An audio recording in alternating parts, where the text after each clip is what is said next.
ایک نوجوان تاجر حضرت امام شابی رحمۃ اللہ علیہ کے قریب سے گزرا. پوچھا کہاں کا ارادہ ہے؟ نوجوان نے کہا حضور بازار جا رہا ہوں. فرمایا علماء کرام کے پاس نہیں جاتے؟ کہنے لگا جاتا تو ہوں حضرت مگر کم جاتا ہوں. امام شابی رحمۃ اللہ تعالی علیہ نے ترغیب دی کہ آپ بیٹا علم حاصل کریں، علماء کے پاس جایا کریں، میں تم میں علم کی نشانیاں دیکھ رہا ہوں. اس نوجوان تاجر نے اسی وقت پختہ فیصلہ کر لیا کہ وہ علم دین حاصل کرے گا. بالآخر علم دین میں ترقی کرتے کرتے کرتے کرتے وہ نوجوان تاجر علم کی بلندیوں کو چھونے لگا. نام کیا تھا اس نوجوان تاجر کا؟ وہ کروڑوں حنفیوں کے عظیم پیشوا مقتدا امام اعظم ابو حنیفہ نعمان بن ثابت رحمۃ اللہ تعالی علیہ تھے. امام اعظم ابو حنیفہ، امام اعظم ابو حنیفہ. آپ چھوٹے تھے تو آپ کے والد جناب ثابت رحمۃ اللہ علیہ ان کا انتقال ہو گیا، تو آپ کی والدہ ماجدہ نے حضرت امام جعفر صادق رحمۃ اللہ تعالی علیہ سے نکاح فرما لیا. تو یوں بچپن آپ کا امام جعفر صادق رحمۃ اللہ تعالی علیہ کے زیر سایہ اور زیر تربیت گزرا. امام شابی رحمۃ اللہ تعالی علیہ کی ترغیب پر امام اعظم نے علم دین حاصل کرنا شروع کیا. سب سے پہلے قرآن پاک حفظ کیا، پھر حدیث پاک، ادب، شعر، نحو وغیرہ کا علم حاصل کیا. بالآخر آپ نے فقہ کے علم کے لیے اپنے آپ کو وقف کر دیا، یہاں تک کہ اپنے دور کے 4000 استادوں سے 4000 ٹیچر سے آپ نے علم دین حاصل کیا. سراج امت فقیہ افخم امام اعظم ابو حنیفہ. امام اعظم ابو حنیفہ رحمۃ اللہ تعالی علیہ کو ایک بہت منفرد اعزاز حاصل ہے کہ آپ تابعی ہیں.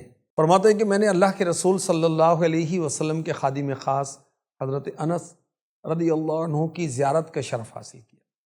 آپ کو یہ بھی اعزاز حاصل ہے کہ سب سے پہلے علم فقہ کو آپ نے کتابوں میں لکھا. اس سے پہلے لوگ اپنی یاد پر بھروسہ کرتے تھے. ایک بار عشاء کی نماز میں امام صاحب نے قیامت کی خوفناکیوں کے بیان پر مشتمل سورہ زلزال کی تلاوت کی. اللہ اکبر. امام اعظم جماعت میں شامل تھے. نماز کے بعد امام اعظم فکر مند ہو کر بیٹھ گئے، لمبی لمبی آہیں بھرنے لگے یہاں تک کہ فجر ہو گئی.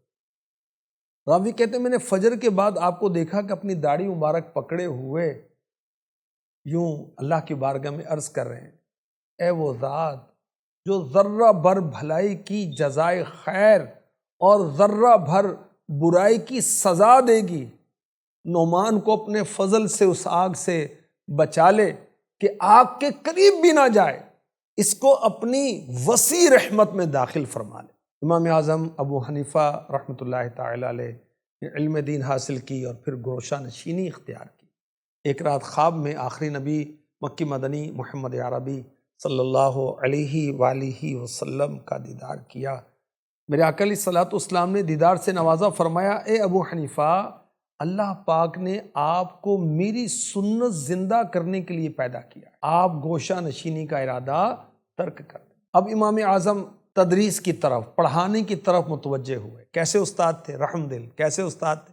شفیق. امام اعظم ابو حنیفہ رحمۃ اللہ تعالی علیہ لالچ سے پاک تھے، طبیعت میں سخاوت تھی. ایک مرتبہ آپ بازار تشریف لے گئے، سامنے سے ایک شخص کو دیکھا کہ وہ آپ سے چھپنے کی کوشش کر رہا ہے.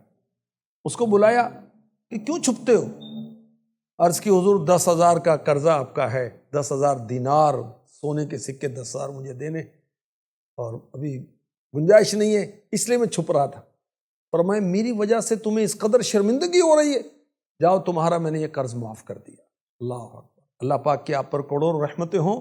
اور 150 سنی ہجری کو آپ نے اس دنیا سے کوچ فرمایا. کہا جاتا ہے کہ آپ کی نماز جنازہ میں 50,000 سے زیادہ افراد نے شرکت کی. اللہ تبارک و تعالیٰ کی آپ پر کروڑوں رحمتیں ہوں. آپ کا مزار پر انوار بغداد شریف میں ہے.